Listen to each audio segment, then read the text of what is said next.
this is Kyle from WeTechCareOfYou, and today I'm going to show you how you can hide a PowerApps portals page to unauthenticated users. So the page will only show for any users who have signed in. Now let's get straight into it. So if you come to your portal settings, and what you want to do is just go to the page that you want to hide. So I'm going to hide this page here.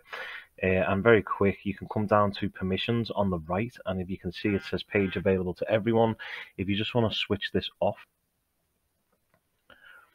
and then also I'm just going to switch this off for this demo, but you might want to apply that for any child inherited files. And then what you want to do next is if you click select roles here, so these are the roles that can see the page depending on who this role is assigned to. So I'm going to put this to authenticated users. Now if I just close that, you'll see that that's there.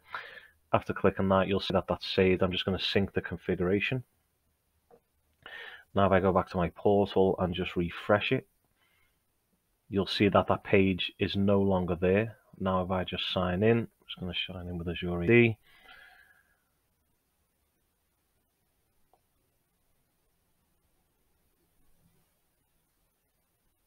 There you can see that page is now available because I'm authenticated. I hope this video helped. Please like and subscribe to the channel, and take care. Thank you.